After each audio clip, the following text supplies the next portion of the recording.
All right, guys. So I think today we'll do something a little bit different. I thought maybe we just would kind of go through some questions that are commonly asked by just random people out there that have been seeing our content, which still shocks me every time I hear somebody say, "Hey, I watch your videos," and my first response is, "Sorry." so, but people are watching and people are asking questions. So just thought I have some questions that I'll let you guys answer. I'll throw in my input as always, and we'll just kind of go from there.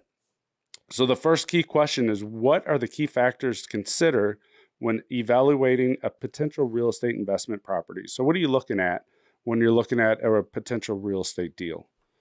Yeah, first thing I'm looking at is equity. Can I buy a property and get equity in it? Meaning, is it going to be worth more than the costs I'm putting into it? So the purchase price and the renovation cost, does that add up to significantly less than what it's going to be worth, what I can sell it for, what I can refinance it for?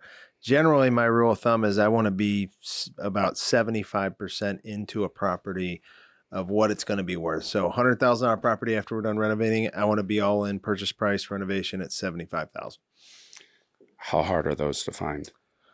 They can be a little hard to find. So we're a little flexible on that. So probably more around 80, I'd say these days, with prices keep going up and inventory keep going down.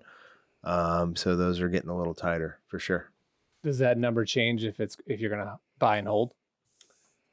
Not necessarily. No. Generally, I want to have equity in my buy and holds as well.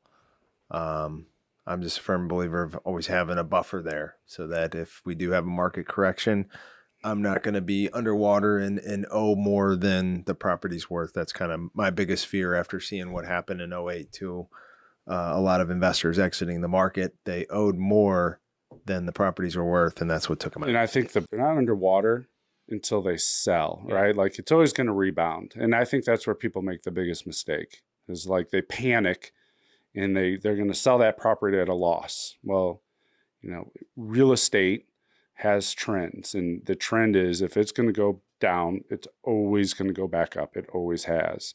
So people panic when they're like, we're going to lose, I've lost equity. No, you haven't, because you still have the property. Now, if you sell it at a loss, well, it's a loss, but you just have to be able to play it out, in my opinion.